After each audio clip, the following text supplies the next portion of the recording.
Hello दोस्तों। तो कैसे हैं आप सब। आज का वीडियो हमारा कुछ खास होने वाला है क्योंकि आज के वीडियो में हम ना सिर्फ पाइथन के बारे में सीखेंगे बल्कि हम कुछ डेटाबेस के ऊपर भी प्रकाश डालेंगे।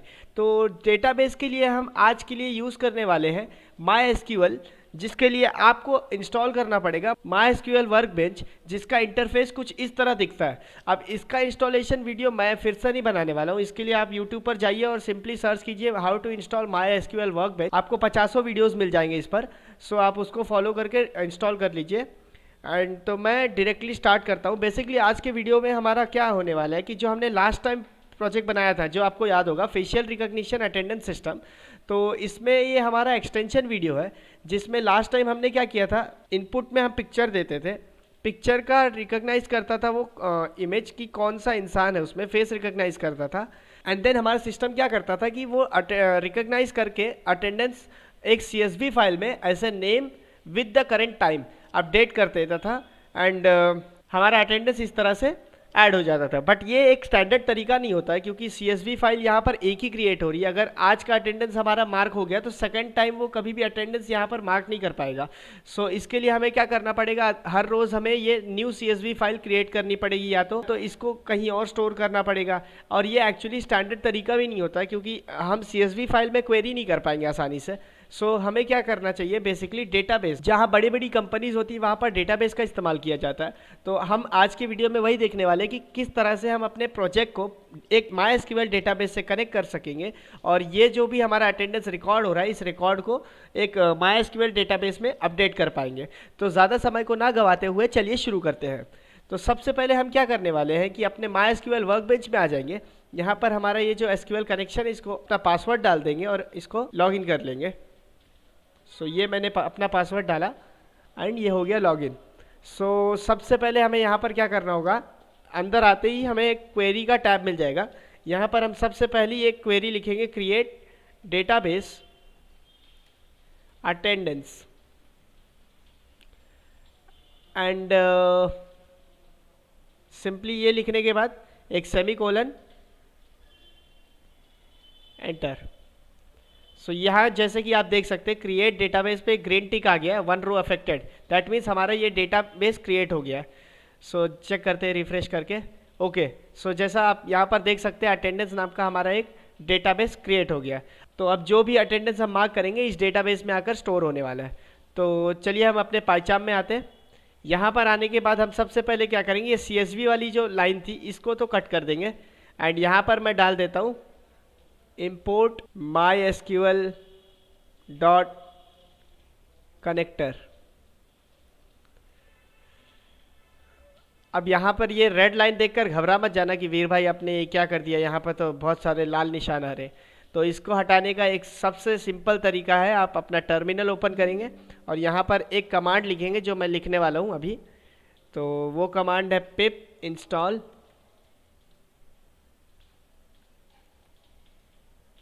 MySQL connector Python.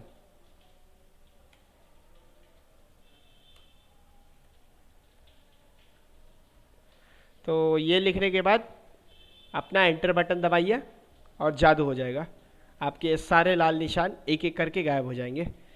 सो हम वेट करते हैं। यहाँ पर आप देख सकते हैं कि कलेक्ट हो रहा है MySQL का कनेक्टर पैकेज एंड थोड़ी देर में इंस्टॉल हो जाएगा। could not find a version that satisfied the required Python versions from versions none। Okay, ये क्या है। सो हमारा एक प्रॉब्लम था ये कमांड में, एक मैंने छोटी सी गलती कर दी थी, वो आप मत रिपीट करना। यहाँ पर हाइफन आएगा, मैंने स्पेस डाल दिया था। सो इसे फिर से एक दोबारा एंटर करेंगे एंड आप देख सकते हैं डाउनलोड हो रहा है। एंड कुछ ही सेकंड्स में ये डाउनलोड हो जाएगा। सो ये होने दीजिए एंड हम आगे का प्रोग्राम लिखते हैं।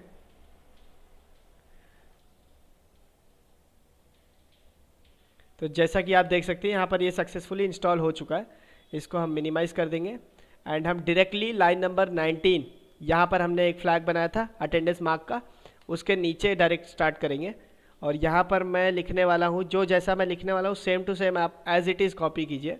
तो अटेंडेंस मार्क का जो फ्लैग है इसके नीचे हम लिखने वाले हैं, और यहाँ पर सबसे पहले मैं एक माई डी नाम का एक वेरिएबल बना लेता हूँ एंड मैं लिखता हूँ my SQL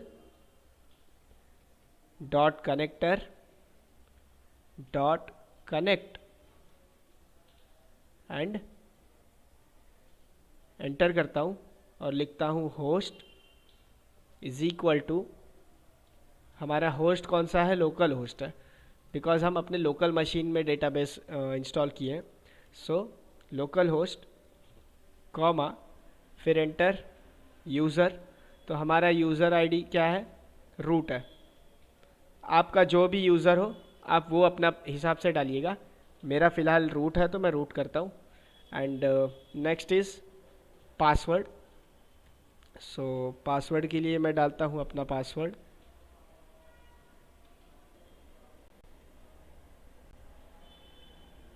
is equal to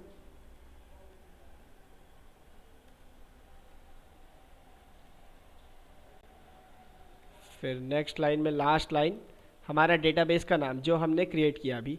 तो हमारा डेटाबेस जो हमने अभी क्रिएट किया उसका नाम है अटेंडेंस। सो फाइनली ये हमारा कनेक्टर बन चुका है जो हमारे डेटाबेस से कनेक्ट करवाएगा। ये हमारा कनेक्टर है माई डी नाम का कनेक्टर, जो हमारे डेटाबेस इससे जो हमने अटेंडेंस यहाँ पर क्रिएट किया अटेंडेंस नाम का डेटाबेस उससे कनेक्ट करवाने वाला है। सो अब इसके बाद हम क्या करते हैं, आज का डेट जो होगा उसको स्टोर कर लेते हैं। So today is equal to datetime dot date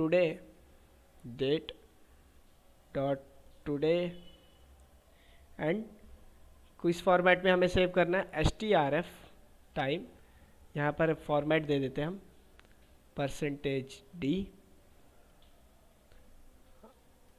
underscore %m underscore and %Y।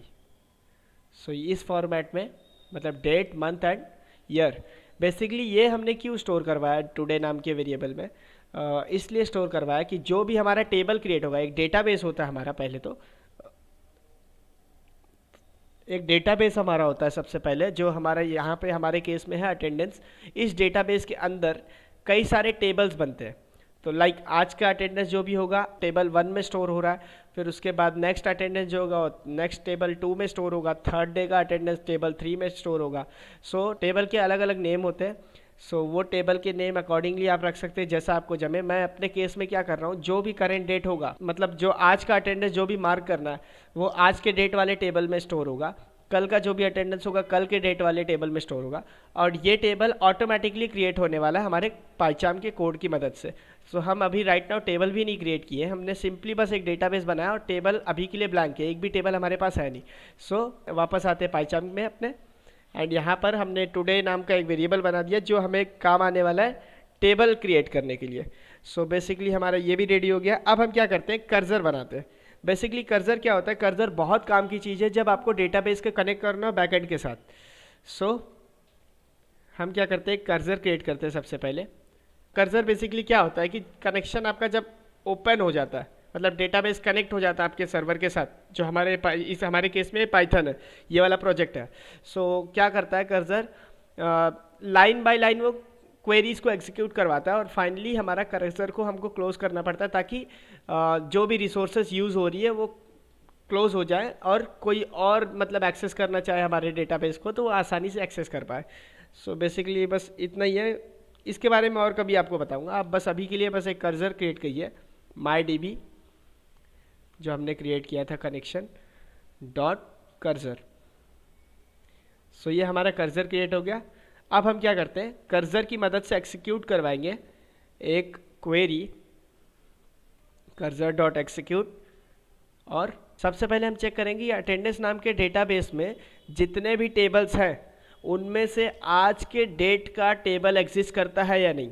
अगर एग्जिस्ट करता है तब तो उसमें अटेंडेंस ऐड करेगा, अगर एग्जिस्ट नहीं करता है तब क्या करेगा, ये सबसे पहले उस डेट्स के हिसाब से एक टेबल क्रिएट करेगा सबसे पहले एंड देन फिर अटेंडेंस ऐड करेगा।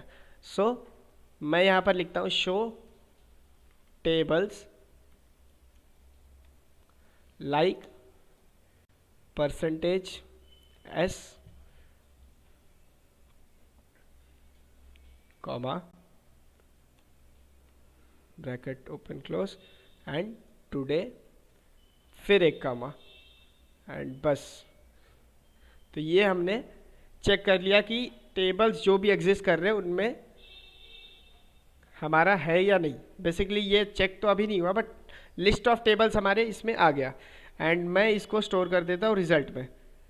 तो लिखता हूँ मैं result is equal to cursor dot fetch 1। So इससे क्या हुआ, रिजल्ट नाम के वेरिएबल में आज के डेट से जो भी टेबल्स क्रिएटेड होंगे वो सब उसमें आ गया। अब मैं चेक करता हूँ बेसिकली कि इसमें रिजल्ट में वेदर एग्जिस्ट करता है। अगर एग्जिस्ट करता है तो रिजल्ट में कुछ ना कुछ तो होगा, 1 2 3 जितने भी होंगे, बट अगर नहीं एग्जिस्ट करता है तो नन होगा। सो मैं चेक करता हूँ इफ रिजल्ट इज नन, तो मुझे क्या करना है, cursor dot execute, cursor dot execute. अगर नहीं होता है तो मुझे क्या करना है, टेबल क्रिएट करना है, राइट। सो उसके लिए मैं क्या करता हूँ, एक फॉर्मेटेड स्ट्रिंग का यूज़ करूँगा और मैं लिखता हूँ एक क्वेरी जो मेरे को टेबल क्रिएट करके देगा। सो क्रिएट टेबल आज के डेट के हिसाब से, सॉरी स्मॉल लेटर्स में, टुडे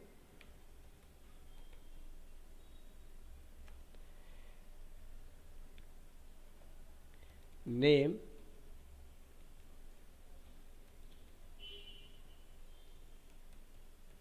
varchar, हम यहाँ पर 30 कैरेक्टर्स का यूज़ करेंगे।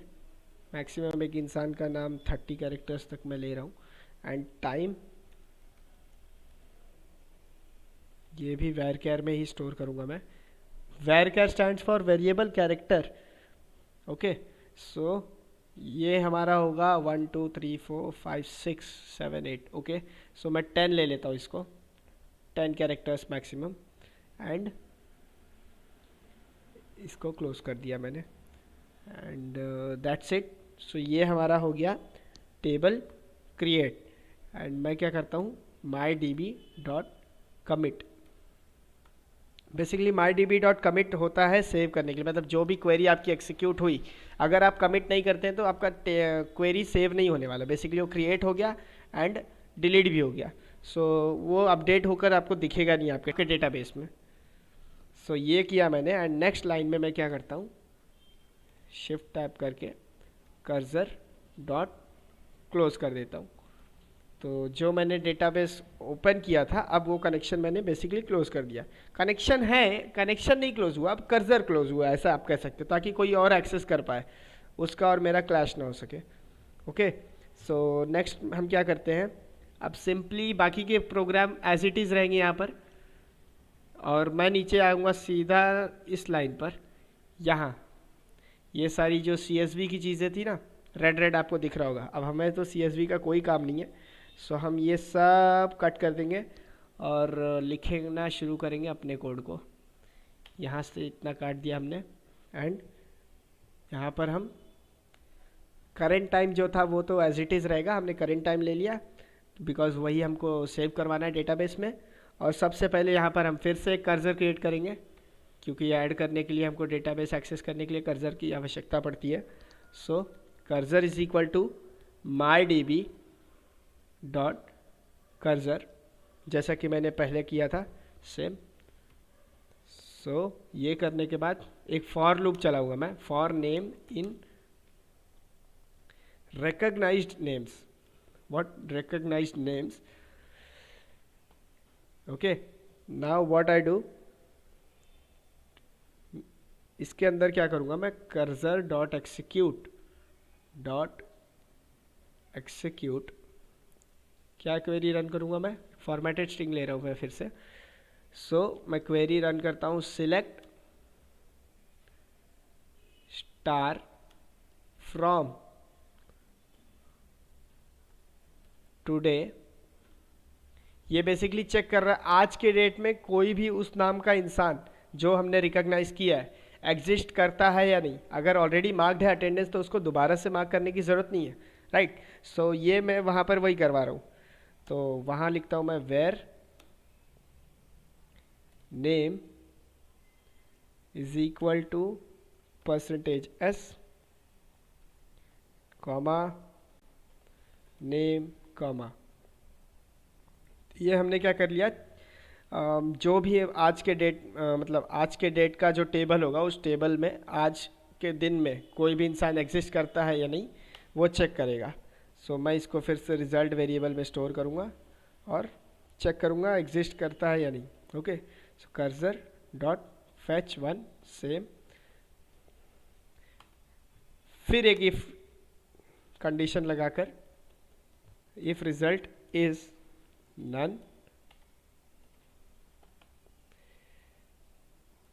SQL is equal to query हम पहले लिखते हैं यहाँ पर फॉर्मेटेड स्ट्रिंग में इंसर्ट इनटू टुडे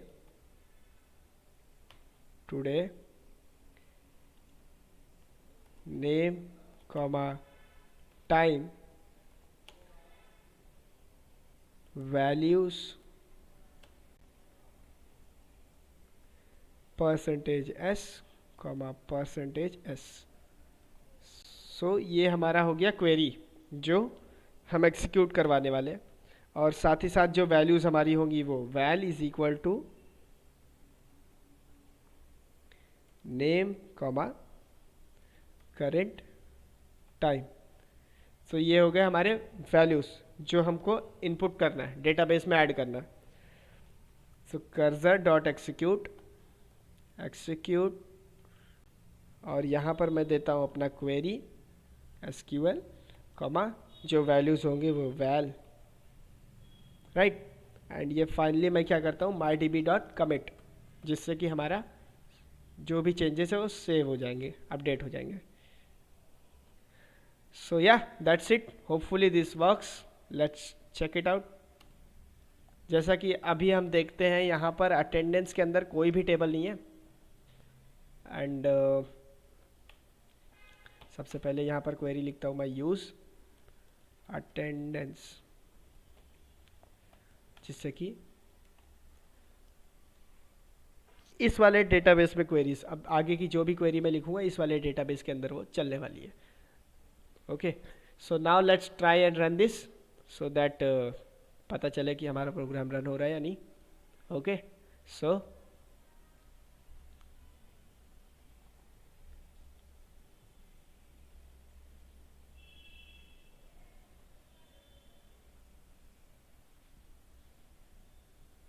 तब तक हम अपने ओबामा साहब का फ़ोटो ले लेते फिर से।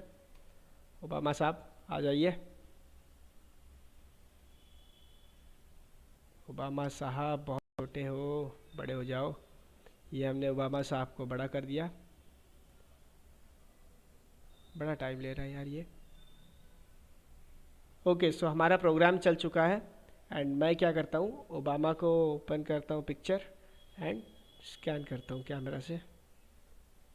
ये स्कैन हो गया ओबामा का पिक्चर एंड लेट्स सी क्या हुआ। ओके, ये सक्सेसफुल रहा, एग्जिट कोड 0। देखते हैं यहाँ पर ऐड हुआ या नहीं। सो कंट्रोल ये कट करता हूँ एंड मैं सबसे पहले तो चेक करता हूँ टेबल क्रिएट हुआ या नहीं। सो ये जैसा कि आप देख सकते हैं आज की डेट से, राइट, 23 जुलाई 2023 आज की डेट से हमारा एक टेबल क्रिएट हो गया। अब इस टेबल के अंदर हम चेक करते हैं आज का अटेंडेंस ऐड हुआ या नहीं। सिलेक्ट स्टार फ्रॉम, आज का डेट क्या है 23_7_2023।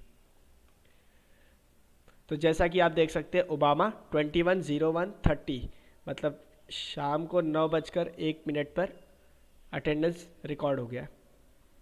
अभी फिर से अब हम यही सेम पिक्चर को अटेंडेंस रिकॉर्ड करके देखते हैं, मतलब सेकंड टाइम ये फिर से ऐड करता है या नहीं। होपफुली इसको नहीं करना चाहिए बिकॉज हमने कोड वैसे ही लिखा है। आज के दिन में अब दोबारा से इसको अटेंडेंस नहीं रिकॉर्ड करना चाहिए, एक बार होगा तो।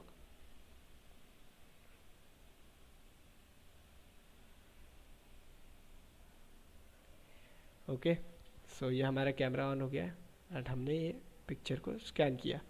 फिर से हमारा प्रोग्राम रन हो गया एंड आप देख सकते हैं एक्सिट कोड 0। एंड यहाँ पर मैं फिर से इसको रन करता हूँ, ये देखिए फिर से सक्सेसफुली रन हो गया एंड हमारा आउटपुट जो पहले का था वही अपडेट नहीं हुआ।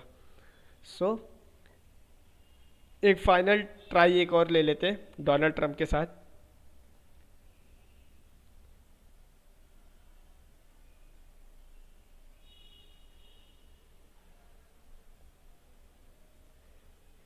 इसका अटेंडेंस ऐड होना चाहिए।